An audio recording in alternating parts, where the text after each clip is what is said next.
it's taken us a wee while to come up with the revision of NZS 3910 from up Revenant from 2013 to 2023. Um, are you seeing changes in behavior with the new contract in the industry today? It's only been a couple of months since it's been released. So most contracts are still under 20, 2013. 2013. Yeah, so both of us had to think about that one. There'll be a phasing out of the old standard for the new standard, in the same way as there was a phasing out of 2003 when 2013 was issued. So I don't think we'll see any impacts for maybe 12 months. Yeah. But I also don't think it'll change much of the negative behavior. Go on, tell me why. Because the review panel framed their review with constraints to not necessarily address those things to begin with. When they released their first draft and they did a whole lot of seminars, they were very, very clear that they were aware of the concerns of the standard, and that they didn't feel they had a mandate from standards to address those concerns, and they felt that they were better addressed by either a change in legislation or the establishment of an external body to regulate behaviour rather than address it within the standard itself. Okay. So the review panel only really conducted a plain language review. It's kind of my feeling. What did they do? They replaced they replaced the term engineer to the contract with contract administrator and independent certifier. Yep. Yeah. Okay, so now there's two bodies that you got to deal with as opposed to one, but each have their own function. But again, who are they paid for? It's a separate argument. Yeah. So the real question, I guess, is conducting a plain language review worthwhile?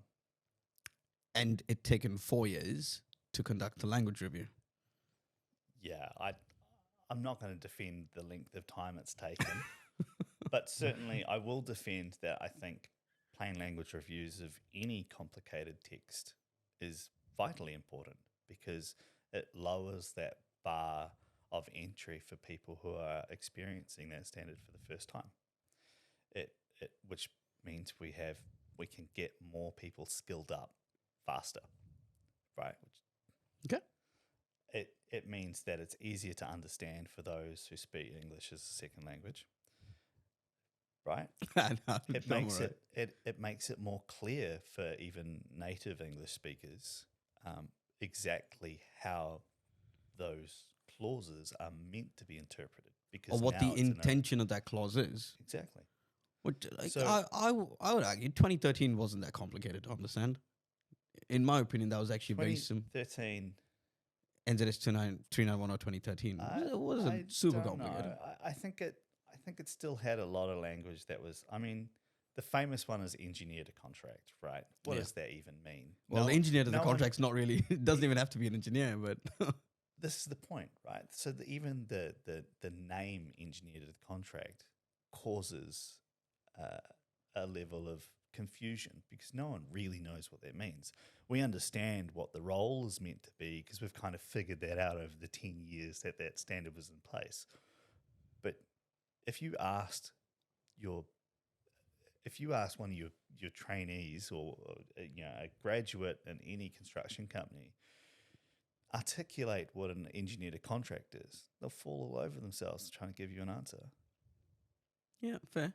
Right? Yeah. So it's really, really, really valuable and worthwhile to do a plain language review on any text, including your own policies for your staff, including your own, your safety plans.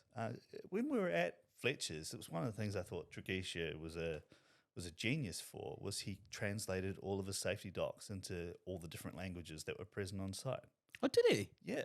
Oh wow, that's really Yeah. cool. So it was in, all the safety signage everywhere on site was in like 7 to 12 different languages, depending on, I'm getting the number wrong, but it was in Tongan, Samoan, Māori, Filipino.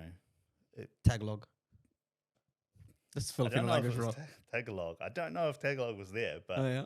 there were a considerable number of languages, and from memory, their health and safety incidents and their messaging got through better, and they had lower incidents on Yeah, it's site. proven from rolling fact. that out, just because people understood what they were meant to be doing better.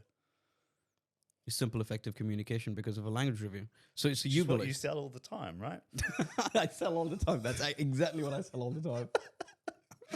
That's funny. Simple, clear, effective communication. That's it. Yeah. Hey, Right. good somebody's listening to me. You do listen to me. Always. I listen to everybody. Yeah. I'm very considerate that way. Hey, good on you, mate. Good on you. So it was worthwhile. The standard was worthwhile in that sense, but there's plenty of criticisms for the constraints on the review. Definitely, No, I've been The pretty length critical of it time too. Like, took. I'm not going to hide the fact that I have been very critical of the review because I have a very different standpoint to that. Yeah. Yeah. Because I believe 4 years for doing the time frame that it took Yeah. for 4 years for doing that review, we could have brought in standards from overseas, which works really well, like the NEC contracts, right? Yes. Bring in a new they call it new engineering contracts, by the Yeah. way. Yeah, I'm aware of them. Yeah. Yeah. So why reinvent the wheel when you know an NEC contracts works overseas? Yep. The So- counter to that argument would be, our contract administrators are not trained in the NEC, and it's going to take time for them to upskill Correct. to come up to the NEC. We Yeah. don't have the bandwidth. Yeah. Okay. We won't know till we try. I think we do have the bandwidth for different contracting models. I mean, we're already trying alliancing's fairly established. Joint Yeah. ventures are fairly established. Early Yeah. contractor engagement. There is PPPs are. there is a burden of application for any contract model, right? When you're applying a contract, regardless of what the contract is, different levels of contracts, different complexities of contracts require different amounts of onboarding for both the contracting teams, but also to It's execute. change. It's change management. It's simple. It doesn't matter whether we It change from is. NZS But you're talking about 391. change management for the entire industry, which is 100%. it's a fairly lofty task, and I'd see a plain language review of the 3910 as low hanging fruit. There's nothing stopping New Zealand and especially our large, If it was low hanging large fruit, mate, that principles. should have been done in 6 months, right? yeah, Okay. yeah. So for me, I keep. that I can't defend. I That can no, can't I'm not actually defended, but for me, I keep coming back to the time. I'm saying that 4 years that we spent doing a language review, we could have spent upskilling people on to a new model. correct. Yeah, absolutely. Yeah, and No arguments from me there. but I mean, that's my qualms with that. I mean, I don't mind a good language review, like you said, it's beneficial. Yeah. Like, and I sell clear, effective communication, and if it promotes that, I'm all for that, 110%.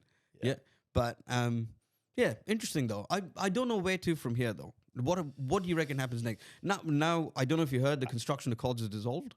Yeah, I had. Yeah. So Not even sure now what as happens an next. industry, As an industry, we really need to sort of step up and really consider where to next, because we do still have those bad behaviours. We do still have those issues that the review panel excluded from their review. Those questions remain unanswered, and introducing other contract models. There's nothing from stopping principals from doing that right now. Yeah, they don't have to go to an NZS 3910. They could go to a bespoke It's not- contract. It's not compulsory to use that standard. It's just a standard that's available. Valid point. But all the advice that a principal would get would be from a project management company. So essentially, So you don't want to start on those guys, though. all right, okay, we won't go there, Blair. We won't go there. Yeah, it's easy. applying 3910 is easy because it's there, it's available, and the industry already understands it. So that's the recommendation from project management companies: is this is easy. That's the least amount of burden of application. With a million special conditions?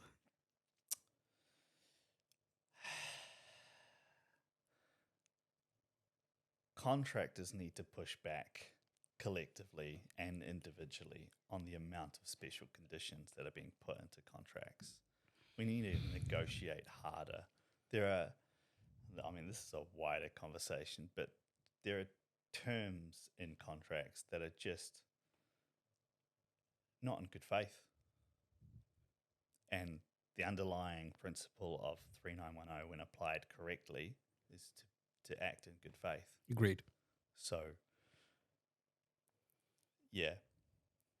Well, yeah. So that's precisely my point. Back to the NEC.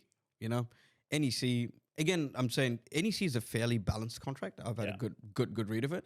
But the same thing could happen with an NEC when you start introducing special conditions, where your balance actually switches from one party to another. You would accept that NEC has a much higher burden of application with higher administrative costs. Absolutely. Higher, there's a lot of front-end costs to apply that contract. Yeah. So 3910 is fairly easy to administer. NEC is a bit more onerous to administer. Yeah. I mean, challenges again, but again, as an industry, where to from here is a really interesting question for me. I mean, I'm not expecting you to answer it, but if the general public have any comments on that, love to hear your thoughts. Where to from here? Where to from here? A question for the people, I suppose, that is. Yeah? Would you agree, Blair? Absolutely. Yeah. Cool, mate.